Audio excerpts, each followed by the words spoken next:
We got a lot of stuff to talk about, from ray tracing in-game while you're actually driving the car in Forza Motorsport, and a bunch of other stuff, so let's get into it.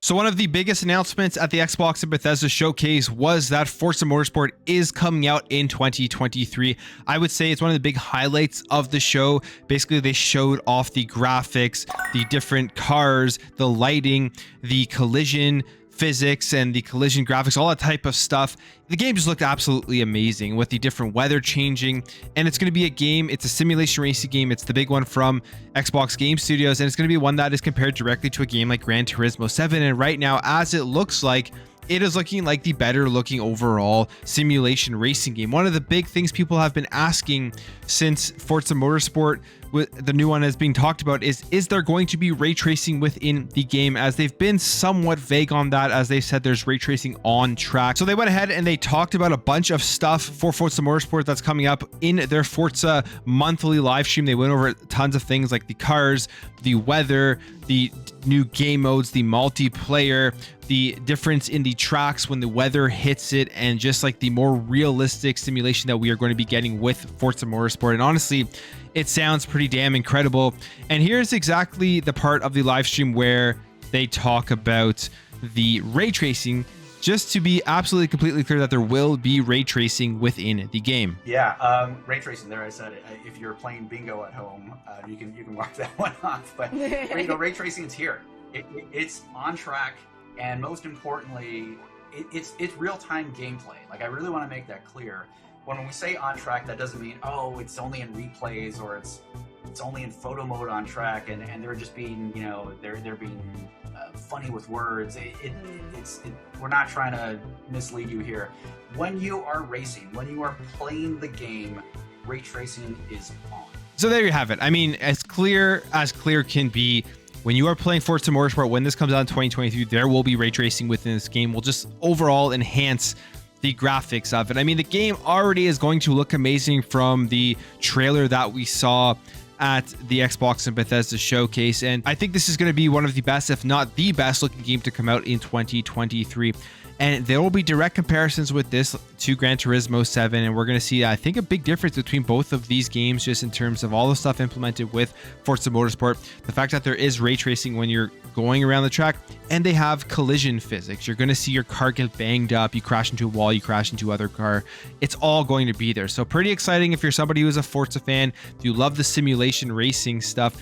We've seen Forza already shine with Forza Horizon 5, and the other motorsport games. It's one of the strongest series within Xbox Game Studios, and it seems like every time they have a new iteration of it, every time they have a new version, it continues to get better and better. So if you're into checking out some of the indie games that were announced at Summer Game Fest, and you want to see what they're all about before they get their official release, ID at Xbox is doing another one of these events where you're going to get access to a bunch of demos before these games come out, and it's going to be between June 21st and June 27th. Now, there are a couple of things to keep in mind before you jump into these games. They will only be available on the Xbox dashboard for that week, and then they'll be gone. You won't be able to play them again. Developers obviously want to hear your feedback on their games, and you can go ahead and talk to them via social media and stuff, and leave your comments if you want to help them improve their game and make it better before it's officially released. And these demos themselves are not like a regular demo where it's a game that's already completely finished and you're getting the final product, just a little snippet of it. These are games that haven't been completed yet, and they want people to play them, check them out, so that they can be improved before their official release. So this is really cool. They've done this in the past. You get to check out all of these games that are going to be coming out onto Xbox, probably some of them into Xbox Game Pass, some of them you're just going to be able to go and buy. The full list of games hasn't been released yet, but here is just a quick rundown of the ones that we know will be coming. You have this one here called Batora Lost Haven. This one kind of looks like, from what I can see here, like a top-down isometric style of RPG going on different quests, and you can see kind of the graphic style that they're going for with that. Then we have Broken Pieces, which they say here is a psychological thriller taking place in a French coastal village, somehow outside the flow of time, and you're going to be solving mysteries and putting the pieces of the story back together. Then we have Severed Steel here, which looks really cool. It is a stylish single-player first-person shooter. And then we have Tinykin, and I remember seeing Tinykin at one of the Summer Games Fest show. Kind of reminds me of Pikmin, where you have all of these little characters that can do a bunch of different things, different abilities that they have, and you're gonna have to utilize them to traverse the world and complete the game. So like I said, between June 21st and June 27th, make sure to check out the ID at Xbox stuff that will be showing up on your Xbox dashboard.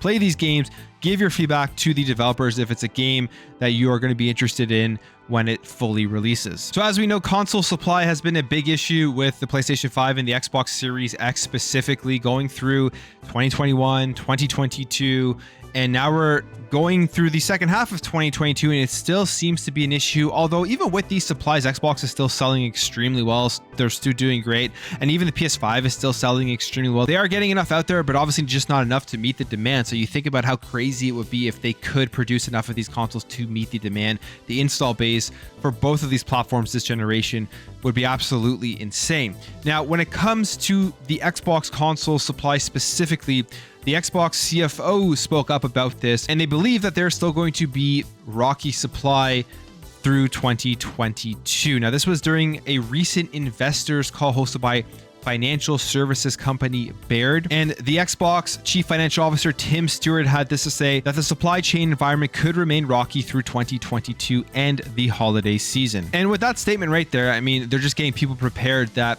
once Christmas starts rolling around and people want to pick up an Xbox Series X for having it under the tree on Christmas morning, it will be harder and harder to get. And that's a huge time of the year where they're going to be selling a ton of these consoles.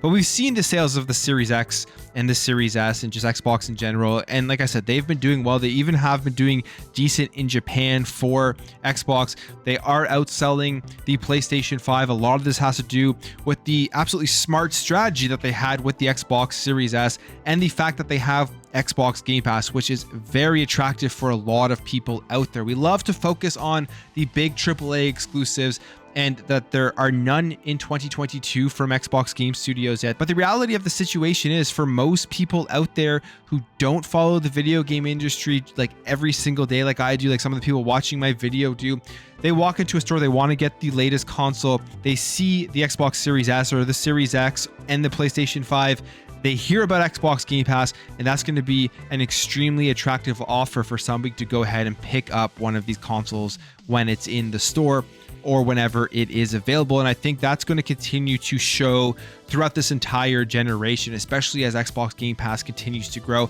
And yes, PlayStation Plus now has their new tiers for their subscription service, and if they are able to really get some big games on there to attract more people over, continue to bring the value to that service, it will be great competition for both platforms, and both of those subscription services are going to continue to grow, which at the end of the day is just better for the consumer. Okay, quickly, let's talk about PC Game Pass for a second here with the Xbox app on PC. This is an app, I think when it first started out, when they first created this for Xbox Game Pass, it was pretty rough. There was a lot of things that they've continuously improved with it.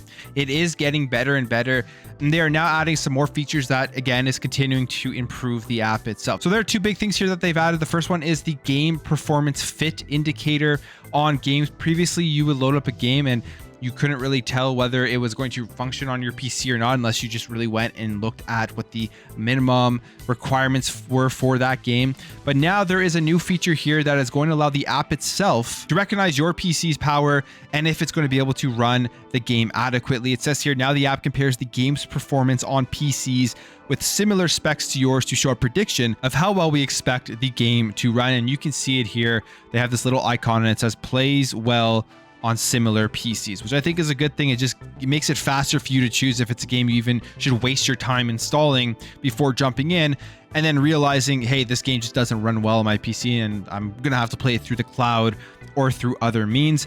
The next thing they are updating here is the discovery for the Xbox app on PC, and this is something when it first came out I thought it was a little bit off, but they've definitely improved it a lot.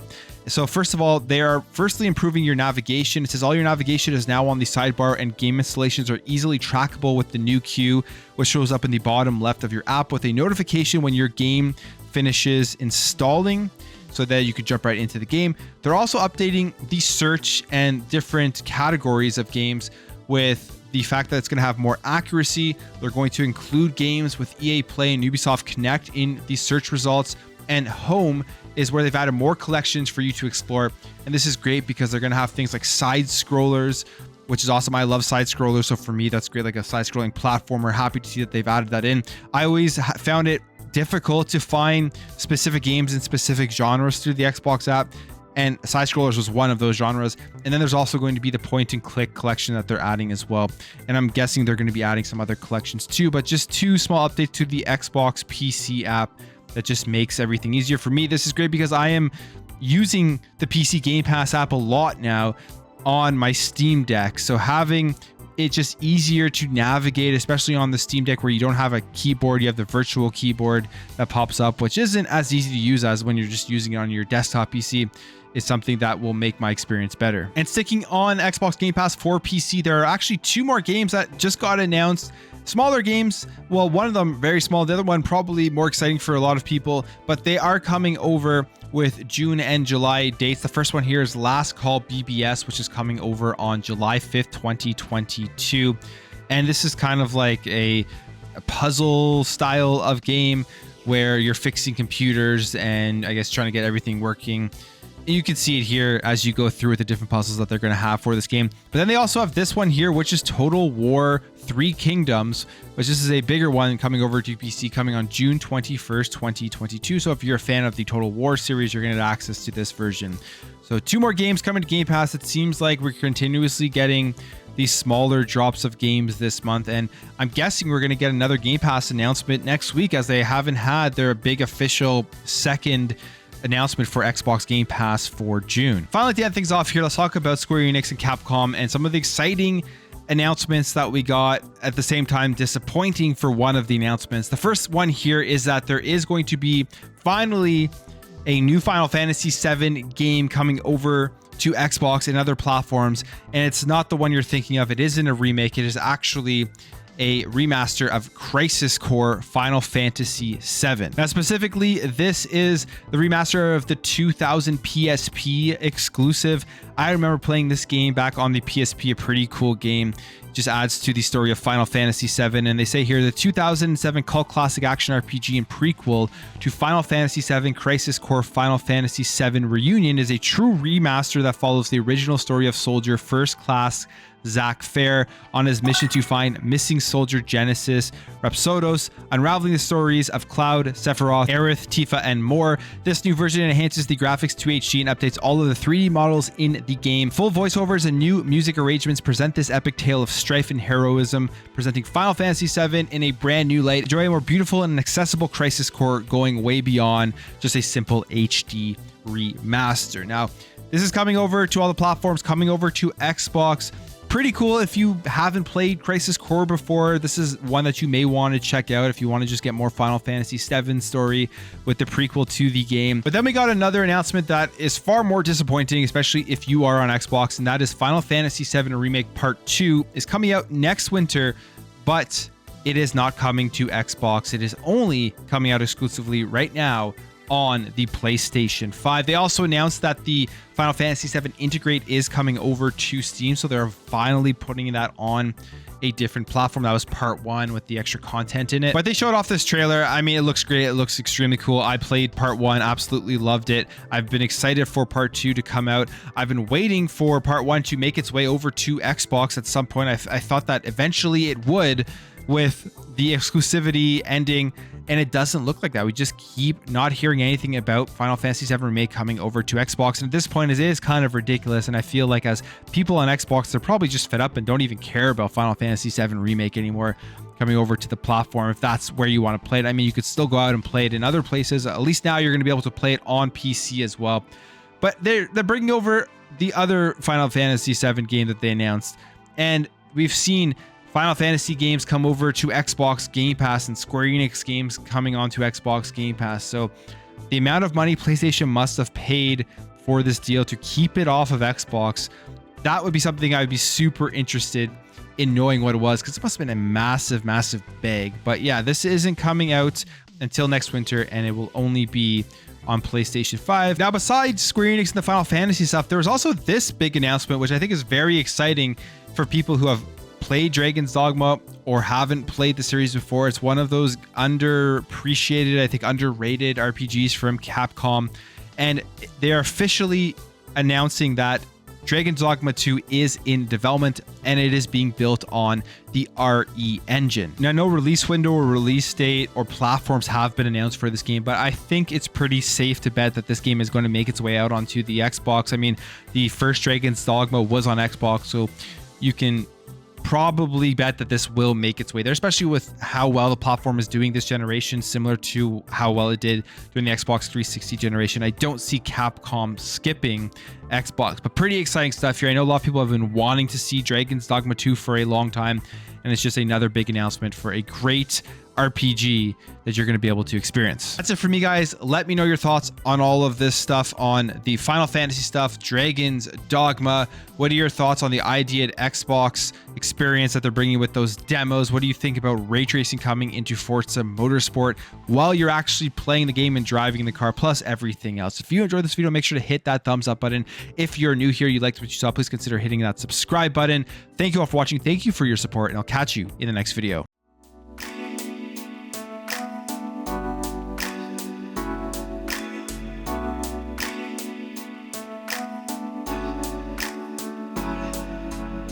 We'll be right back.